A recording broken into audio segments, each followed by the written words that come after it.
Hello again, welcome back to my channel. And आज के video में हम बात करने वाले हैं मेरी सैलरी के बारे में और यूके में जो बैंड 5 नर्सेज हैं उनकी सैलरी के बारे में कि उनको कितनी सैलरी मिलती है। तो मैं जानती हूँ कुछ लोगों को विश्वास नहीं होता होगा कि इतनी सैलरी मिलती होगी। तो आई am gonna show my salary slip. मैं आपको अपनी रेगुलर सैलरी स्लिप दिखाने वाली हूँ एंड उसके बाद में जो मेरी बैंक की सैलरी स्लिप है जो बैंक शिफ्ट में करती हूँ, जो उसका एक दिन का जो एक्स्ट्रा आता है जिससे आपको आइडिया लग सकता है कि आप कितने पैसे यहाँ पे कमा सकते हो।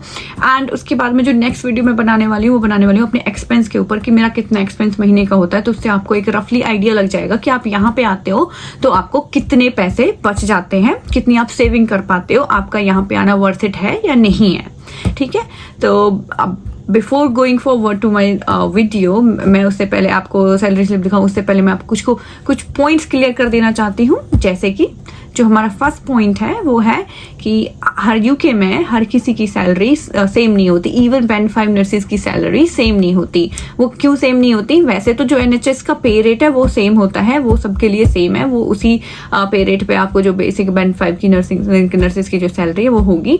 बट डिपेंड करता है कि आप महीने में कितनी नाइट शिफ्ट्स कर रहे हो, कितने आप वीकेंड्स कर रहे हो और या फिर आप रेगुलर शिफ्ट्स कर रहे हो।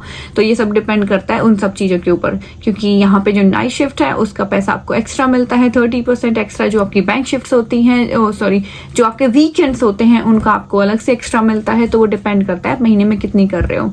अगर कोई इंसान सिर्फ 9 to 5 जॉब कर रहा है या फिर सिर्फ लॉन्ग डेज करता है, वीक डेज पे कोई एक्स्ट्रा शिफ्ट नहीं करता, कोई बैंक शिफ्ट नहीं करता, वीकेंड्स नहीं करता, तो उसकी सैलरी जो करने वाला है उससे कम होगी। ठीक है, तो एक तो पॉइंट ये हो गया। दूसरा डिपेंड करता है कि आपका टैक्स कोड कौन सा है। यूके में टैक्स कोड भी सबके सेम नहीं होते। वो सेम क्यों नहीं होते? क्योंकि हो सकता है कोई इंसान बिल्कुल ही कोई सेकंड जॉब नहीं करता है, कोई एक्स्ट्रा शिफ्ट नहीं करता है, बैंक शिफ्ट नहीं करता है, तो उसकी सैलरी है जो उसका टैक्स कोड है वो अलग होगा। या फिर कोई बहुत सारी बैंक शिफ्ट करता है तो हो सकता है उनका जो ईयरली जो एनुअल इनकम है वो 50,000 से ज्यादा है। ज्यादा होने के बाद में आपका टैक्स कोड है वो 40% हो जाता है। तो वो उन सब चीजों के ऊपर डिपेंड करता है कि आपका कौन सा टैक्स कोड है। समटाइम अलाउंसेस की वजह से भी कोई बेनिफिट अगर एम्प्लॉय आपको दे रहा है, एम्प्लॉयर आपको कोई बेनिफिट्स दे रहा है तो उसकी वजह से भी आपका जो टैक्स कोड है वो डिफरेंट हो सकता है। तो don't compare your salary slip with your colleague. उसका टैक्स कोड डिफरेंट है, आपका टैक्स कोड डिफरेंट है और हो सकता है कि आपको कुछ एक्स्ट्रा मिल रहा है या उसको कुछ एक्स्ट्रा मिल रहा है, उससे डिमोटिवेशन सा फील होता है।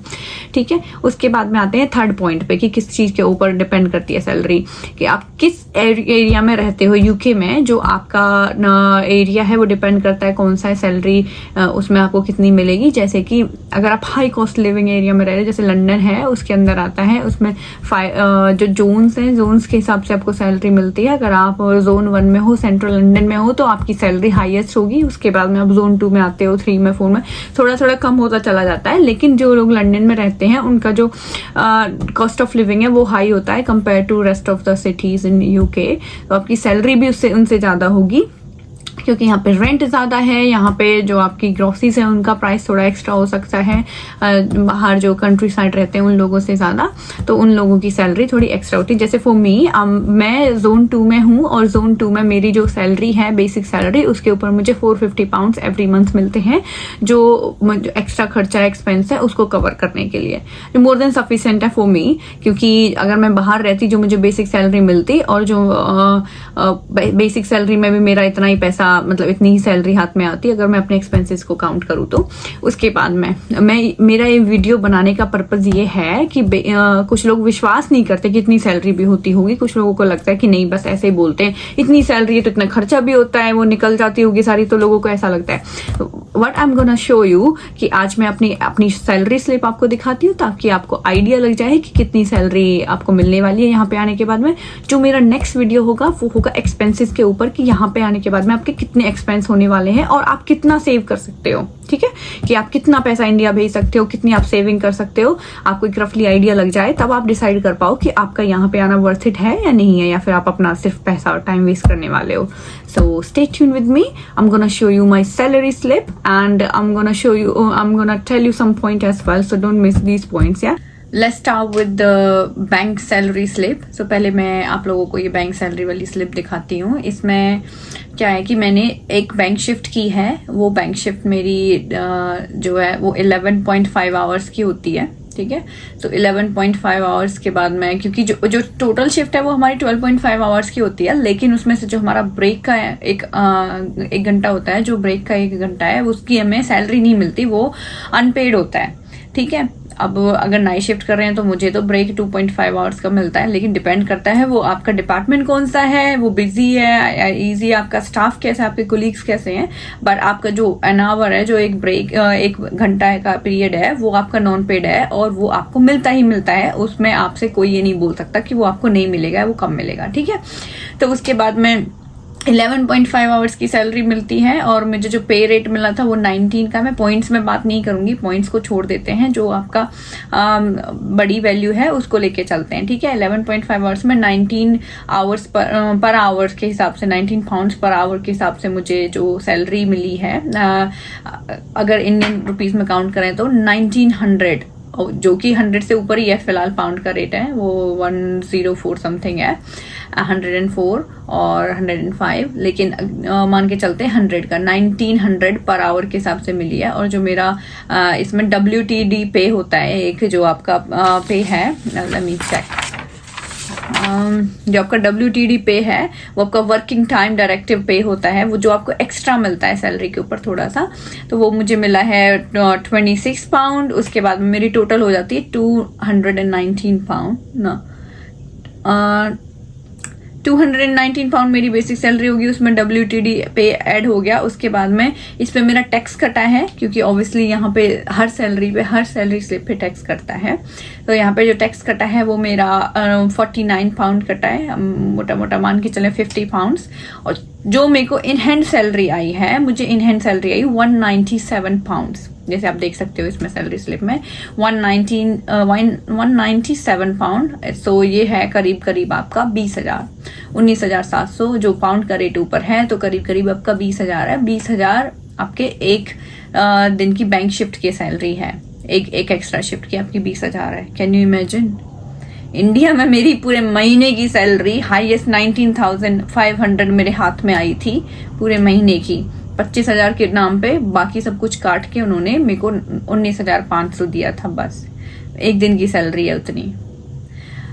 ओके, ये सब तो होगी बाहर की बातें।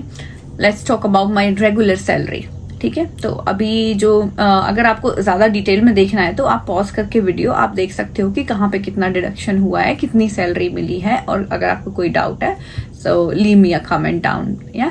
सो ये मेरी रेगुलर सैलरी स्लिप है, जैसे आप देख सकते हो इस पे।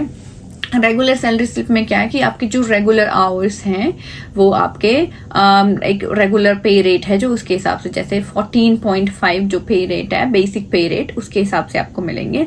तो उसमें मैंने जो मेरे रेगुलर पे आवर्स हैं उनका जो पे है 14.5 आवर्स के पर 14.5 पाउंड्स पर आवर के हिसाब से वो हमारा 2367 है मेरा। उसके बाद में फिर उसका जो एक्स्ट्रा है, जो एक्स्ट्रा आपका ऐड होता है, जो आपका नाइट शिफ्ट्स का है, जो आपका वीकेंड्स का है, ठीक है। वो बेसिक सैलरी में भी आपको वीकेंड्स और नाइट्स का एक्स्ट्रा मिलता है। वो आपको उसके लिए ये नहीं है कि वो सिर्फ बैंक में मिलेगा कि आप बैंक शिफ्ट कर रहे हो, वो आपका बेसिक जो है, आप रेगुलर शिफ्ट जो कर रहे हो उनमें भी आपको एक्स्ट्रा मिलता है।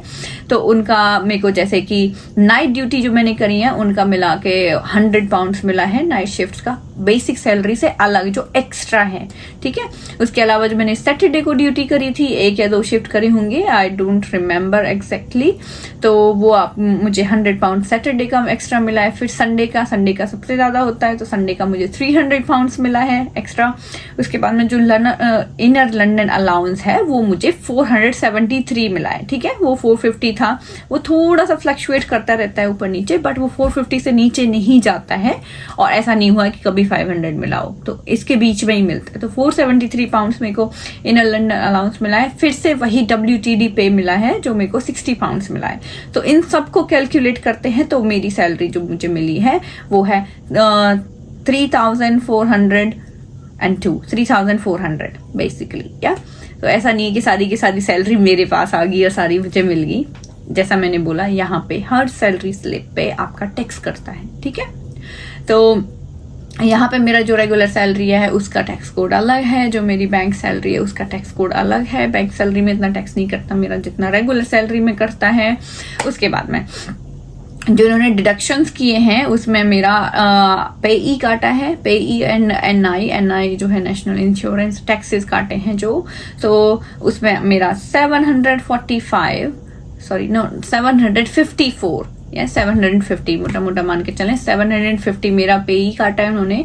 उसके बाद में जो नेशनल इंश्योरेंस है एनआई है, जो एनआईए काटा है, एनआईए वो मेरा 235 पाउंड्स काटा है। सो टोटल ये डिडक्शन है मेरा।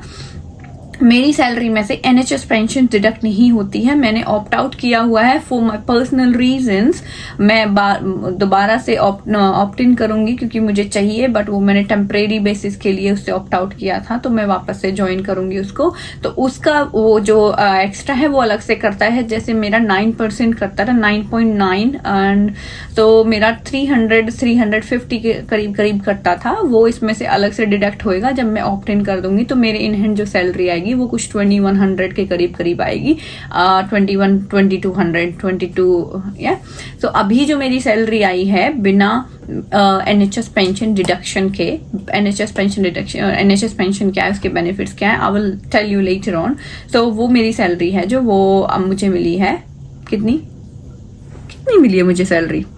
आप प्लीज सैलरी स्लिप में चेक कर लो, I don't have it with me.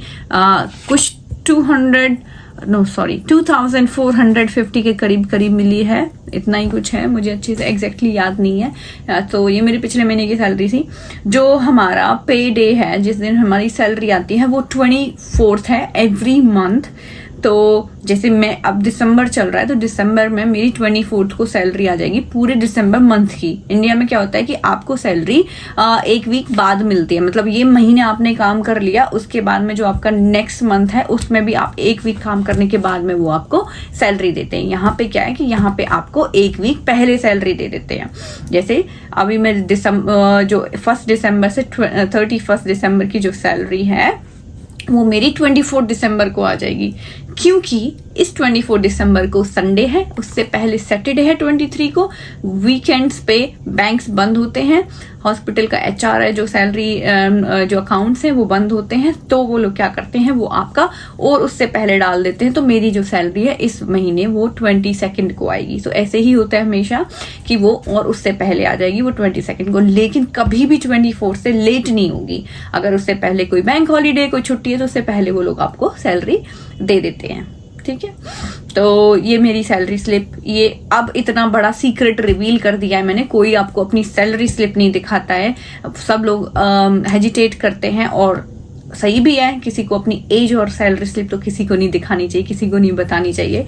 But because मैं बहुत ही अनफिल्टर्ड इंसान हूँ, मैं अपनी लाइफ से जो भी है सच आप सब लोगों को सब कुछ बताना चाहती हूँ, आप लोगों की हेल्प करना चाहती हूँ, मोटिवेट करना चाहती हूँ, क्योंकि मुझे पता है आप लोगों के अंदर बहुत कैलिबर है, बट आपकी इन चीज़ों की वजह से सोच में पड़े, क्योंकि क्लियर इन्फॉर्मेशन नहीं है। So in case you have any doubt I try my best. अगर मुझे कुछ नहीं पता है तो मैं आप लोगों को बोल दूंगी कि ये चीज मुझे नहीं पता है, मुझे टाइम दो, मैं सर्च करके मैं इन्फॉर्मेशन गैदर करके आप लोगों को बता दूंगी। लेकिन एटलीस्ट पूछो तो सही, क्या पता मुझे बहुत पहले से ही पता हो, है ना, क्या पता मैं कहीं से ढूंढ के आप लोगों की हेल्प कर दूं, तो एटलीस्ट पूछो तो सही। So please do like, share and subscribe. अपने इस वीडियो को शेयर करो उन लोगों के साथ में जो लोग अंदर ही अंदर डीमोटिवेट होते हैं, उनको लगता है कि नहीं कुछ नहीं बचा पाएंगे। And stay tuned with me for the next video.